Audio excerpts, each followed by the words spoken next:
Some people, they don't really lose friends. It's more that they simply stop expecting them. It begins quietly. They stop checking their phone. They stop explaining themselves. They stop trying to belong. And then, slowly, they just disappear. Quietly. But it's not from life itself. It's from people. And you have to understand, this quiet disappearance, it doesn't happen overnight. It isn't an explosion, it's more of a slow erosion. So how does it begin?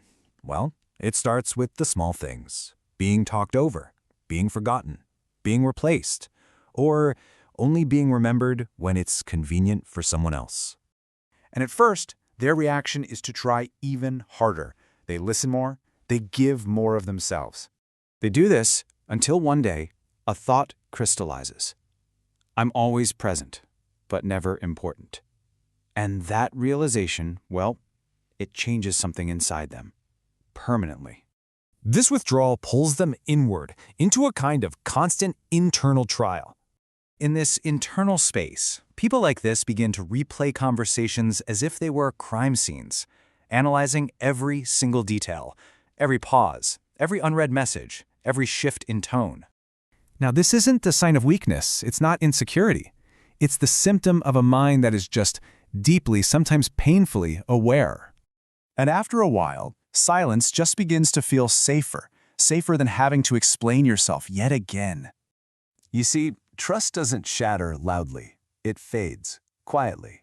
It happens after a history of promises that meant nothing, after loyalty that wasn't returned, after vulnerability was used against them. And so they stop opening up. It's not angry, it's not dramatic, they just say less and feel more. This internal retreat leads to a state of profound and often painful self-sufficiency. Think about what that means in reality. Major life events, good and bad, are experienced in a vacuum. Achievements with no one to tell. Pain with no one to call. Long nights where silence is the only witness. And the strength you see in them, you have to realize it was never chosen. It was forced. It's a resilience forged in the absence of support, and necessity, not a preference. Loneliness, it doesn't always feel like sadness. Sometimes it just feels like numbness. Like that quiet, creeping realization that if you disappeared for days, nothing at all would change. And in that silence, the darkest thought can appear. It's not shouted, but whispered. Am I the problem? And yet, they wake up the next day, and they keep going. That isn't weakness.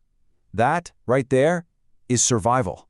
So perhaps we should understand this experience not as a deficit, but as a different and very profound kind of strength. Because the very things that led to their solitude have often cultivated incredible qualities. Their loyalty can be fierce, their emotional intelligence sharp, and their honesty uncompromising. They don't bond easily because they bond seriously. And serious bonds are a true rarity in a world that so often prefers convenience. And if this feels personal to you, listen closely. You are not broken. You are not invisible. You are not unworthy. It may just be that some people are made for depth, not for crowds.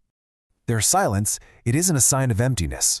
Sometimes it's the sound of someone who learned to survive alone.